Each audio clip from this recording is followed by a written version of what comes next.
Bordi keldi yo'qoldi. Aytaymi sababini? Xarajat odamlarni berib qo'ydi adabini. Telefonda gaplashamiz, bahonamiz ob-havo. 4 ta non u yo'l kira bo'lib qolgan muammo. Yoshlarga qiyin bo'ldi gazga, suvga, svetga, maoshlari yetmayapti. Yer solig'i, axlatga. 60-70 yillarga bir qaytaylik, bolalarga yoshligimiz, ertagini aytaylik. Eshigimiz taqillatib to'la yo'q edi. Hamma ish bilan ovora, qornimiz ham to'q edi. Obkash degan narsaga chelaklarni ilardik. Quduqdan suv tashib kelib, idishni to'ldirardik. Tanchaga cho'g' olib kelib bosib qo'yib kuliga 1 kilo un berardi. Buxonkani puliga. Hammamizni uyimizda o'choq, tandir bo'lardi. Nonga ha deb chopmasdan non patir yopilardi.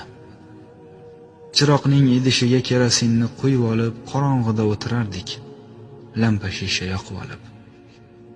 Taxmonda o'rin, ko'rpa, mebel divan qayoqda, yerga joy solib uxlash moda edi hamma yoqda. O'zbeklar qiz uzatsa 10 ta ko'rpa qilardi, ammo buvi, xolalar yotib qolgan borardi. Televizor deganlari boynikida bo'lardi. Kino boshlanib qolsa, mahalla jam ko'rardi. Qozonda suv isitib, kirni qo'lda yuvardik. Vanna, hammom bo'lmagan. Sovuq suvda chayardik. 80ga kirgan buvim voy oyog'im demagan. Chunki o'sha mahalda unitazlar bo'lmagan. Mehnatni rosa qildik. Tilimiz ham bir qarich. Binoyida o'tiribmiz, sochlarimiz oqarib. Endi birorta uyni tandiri, o'chog'i yo'q. Hamma narsa avtomat.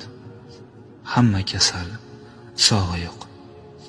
Mehr ko'zda, yaqinlarni ko'zingiz bilan ko'ringlar. Oqibat yo'qolmasin, diydorlashib turinglar.